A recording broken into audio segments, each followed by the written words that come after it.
RadioMaster just dropped what could be the best surface radio available today. This is the new MT12 radio, and it's loaded with features, including some things that we've never before seen in a surface radio, including ExpressLRS and EdgeTX technology. So let's open this thing up. I'm going to go over some of the key features, explain this to the best of my limited ability when it comes to this tech.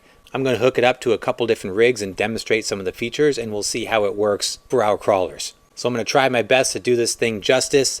It's a powerhouse, I'm telling you. So let's open it up and take a look. Okay, here's our package here. Let's open it up. This is a nice carrying case here.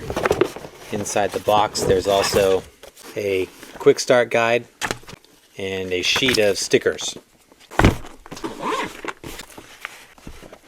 Oh, it's heavy. I think it has a very solid premium feel to it. So this is a 2-compartment case that it comes in. On the top you have the spot for your radio. There's a mesh compartment here. Oh, we've got some stuff in here. There's our receiver that comes with it. It comes with the ER3CI 3-channel receiver, screen protector. And then you flip this over. There's another compartment on the back side of it. And here we have some more accessories. So you've got a nice wrist strap here, so you can go that around, and you've got your attachment right here, so you don't drop this beautiful new radio. We have a USB-C cable we're going to use for charging and or firmware updates. This has a nano module adapter here, so in the front of this radio, you can pop this tab off and plug that in. And you can run a nano module right there. These two features are also very cool. So it comes with these 2 expansion modules here. So these 2 modules are included, and I'll show you how they go on, but these are additional switches. So you have these 2 switches you can use, or you've got a joystick that you can attach here. And how you do this, it's right on the base of the radio here. You're going to take your battery tray off.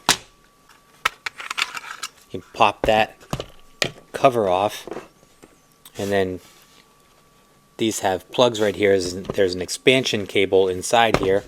You just pop your new one on, and just like that, you've got your joystick there. That's what you want to use, or your additional switches right there. Speaking of battery compartment, while we're in here, it does have an oversized battery compartment. It can fit 2 of the RadioMaster 18650 cells in here, or their 5000 milliamp battery pack. Now batteries are not included, so you will have to get those separately. To charge the battery, you can either take the batteries out and charge them like you normally would, or you can plug in your USB-C cable right here and utilize the quick charging method, which is capable of up to 2 amp charging. Continuing with some of the physical features on this thing, it does have a rotational antenna here in the front.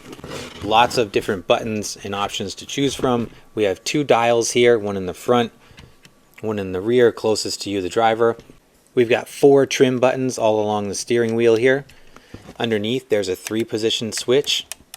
Along the grip here we've also got buttons, so right here closest to the top of the radio there's a momentary switch. Underneath that there's another momentary switch. On the back of the base there is also another momentary switch.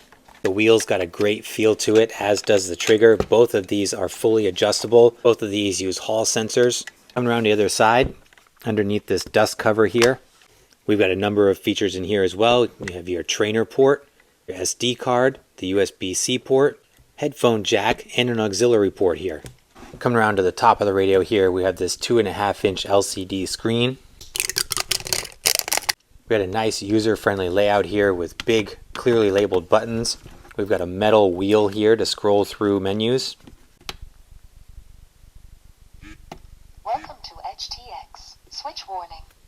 So it's got a speaker and also vibrates, I don't know if you could tell. All around the radio itself it has these RGB lights which are customizable, having going up the grip here, along the base, and then right there in the front.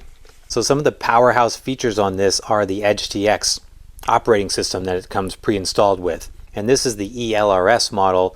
It does come in a 4-in-1 model, which is compatible with about 70 different RC protocols. So that's going to be a good option if you want to pair this with your existing receiver. but I would highly recommend that you go with the ELRS model. ExpressLRS is an open source protocol that's going to give you really great long range and really low latency. And the EdgeTX is also an open source firmware that's going to be running this operating system that's going to give us great customization and continued improvements as the RC community continues to work its magic on this operating system. So you'll get the most current updates through firmware updates brought about by the community who's working on EdgeTX, which is pretty awesome. Now the ELRS model, which is what I have here, can handle up to 16 channels. The 4-in-1 version is expandable up to 32 channels. And I like this LCD screen, it's nice and bright. We've got this page menu we can scroll through. So the receivers that this comes with can give you real-time battery telemetry if you want to hook that up.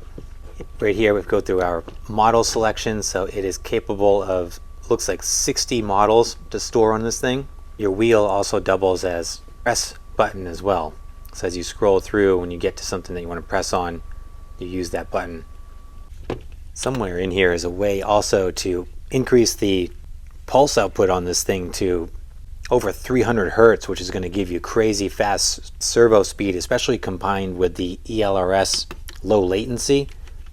But I can't find that right now, so I'm going to have to keep looking for it. So here's our little receiver that comes with it. This can support up to 8.4 volts. It's got a built-in ceramic antenna. So it does have this extra wire here. You can plug in right there for your battery telemetry. Very small and compact. It's going to be great for our mini crawlers or our tent scales or however many scales you want to use it on. But very small and compact footprint with this. So why don't we put this in a build and then we'll try this radio out and see how it works. I'm going to try a couple different things. I'd like to try a 4-wheel steering rig, see if I can set up independent rear steering with one of these dials here, and then we'll try it on just a traditional crawler. I might throw it on the Vanquish, see if I can capitalize on some of these switches to use on my selectable overdrive and my dig functions.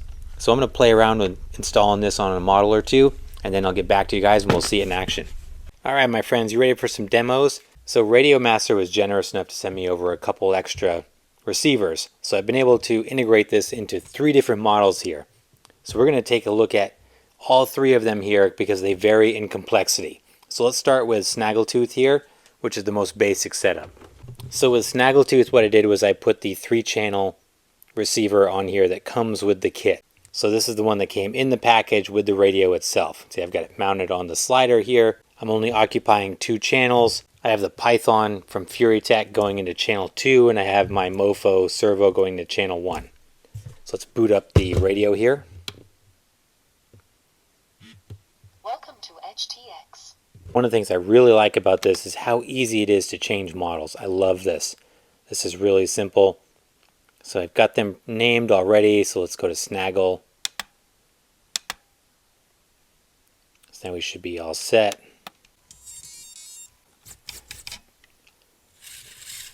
So here we go. Look at the latency on this thing. Crazy fast. Super fast servo action on this. I've still not be able to mess with the pulse on the transmitter, but the Python allows this to be 8.4 volt output. Just wild response on this. You see I got my home screen here, which shows the channel action. Silky smooth operation. One of the things I was able to do, see if I can find it here, going through the menus, there's a couple things. So the input, the mixes, and the outputs are the screens that I spent the most time on. So when you go to your inputs here, you can see that it says E35. That's because I've got a customized exponential setting on this. So if I go in here, go to edit, you can see my throttle curve here. I've tuned this with the expo function down here. So you can customize this however you want. Just by using your wheel, you can see the throttle curve start to move. And I found that the 35 seems to be a good sweet spot, but again, it's really easy to adjust this on the fly. No problem. So then it gives you that very smooth, and then if I was to go back, I think I can see it in real time. You can, so you can see it going up the curve there. The mixing is where you're going to assign your channels. So this is where I set channel 1 as my steering, channel 2 as my throttle. A lot of options here in your mixing. I didn't do that a whole lot except for just assigning the channels. The outputs, this is another one that I worked on a lot. So again, this is where, so you go in the outputs. This is where you're going to set your endpoints. So the minimum and maximum are your endpoints here. Your PPM center is your trim. So this is what's going to set your center point on your steering servo. And then there's a lot of other functionalities that I've not gotten into, but those three menus were the ones that I primarily used for setting up the crawlers here. So let's move on to the Capra now. So here's the Capra. I'm going to switch models to the Capra. Okay, now we're hooked up. So with the Capra, what I did, I hooked up the dial in the front for my independent rear steering. And I did that because you're going to think about being able to use the front steering with my thumb and then reach around and do the rear. This gives me the ability to do that independent rear steering.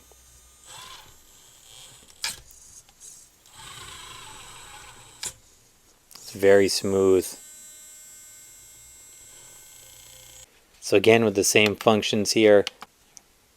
Mixes, again, this is just where I assign the channels. And the mixing is very cool because when you go in and you want to set the switch, you go to the source, and all you're going to do is just, you're going to use the input that you want to set it to, and it automatically recognizes it. So you see that. So if I want to change to the rear dial, I just use it. If I want to change to the front, it grabs it.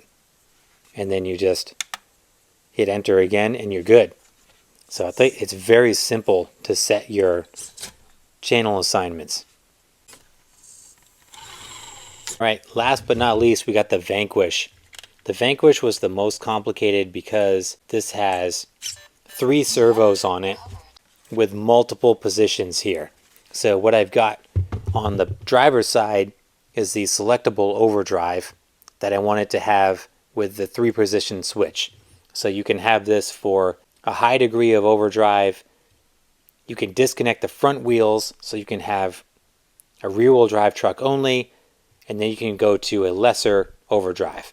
So I use the 3-position switch for the selectable overdrive, and then I've got my dig function over here, which I wanted on a momentary switch. So that when I just press and hold the momentary switch, the dig engages, and let go, disengages. Plus I've got the steering, so there's just a lot going on with the Vanquish. I'll show you what I got going on. So again, there's my 3-position switch. I used it right on the bottom of the stalk here. So you can see that servo working right there. So I have my overdrive function, flip it to the middle. Now I've got 2-wheel drive. All the way to the front, re-engages for the minimal overdrive. So that worked perfectly. On the handle here, I've got my momentary switch for my dig function. So you can watch that arm right there. Now my dig's engaged. Let go, disengaged. So just a very cool, totally customizable setup. And when you look at the Vanquish here, and here you can see on my outputs, I had to get really precise with my various endpoints here. So you can see on channel 3 and channel 4, which has my dig and overdrive, I was able to really tune the endpoints through the various positions of the switches. So just really nice customization here, very easy to see what I did, and really pleased with the functionality. So I can very simply go in here and tune this and customize it if I find that these servos are working a little too hard. Maybe it's too much stress here. I can tune that very easily. I've got the Expo function to get the most out of that Fusion Pro. And again, I've got real sharp, fast steering on this. So just super, super impressive how I'm able to dial this thing in. Alright my friends, that's going to wrap it up for my take on the RadioMaster MT12. There is so much functionality and customization available with this radio. I could go on and on and on for multiple videos. But I think what I really want to do is just get this thing out, get my builds out on the rocks, out on the trails, and just get my hands on this thing and start getting some real world use out of it. I've had it for a few days and that's how I was able to tune the builds that I put this on, and the functionality that I've discovered in that very limited amount of time, and me being the meathead that I am, I'm very impressed with. So the RadioMaster, with its open source tech, deep range of customization, quality feel to it, and competitive, very competitive price tag at $129. This thing is a very impressive radio. As far as competitors go, this is kind of situated in an interesting spot. It's slightly above the FlySky GT5, which is another one of my favorite radios, but significantly below the FlySky Noble, and even further below higher end radios like Futaba and Radiolink. But it still offers an incredible range of functionality and customization. So this is a very impressive package for the price. I'll put the link in the description down below. This is available for pre-order now at the time of this recording. And let me know down in the comments, what do you think of this radio? As always, I appreciate you guys. Thanks so much for watching. Please like and subscribe if you haven't done so, and I'll see you in the next video.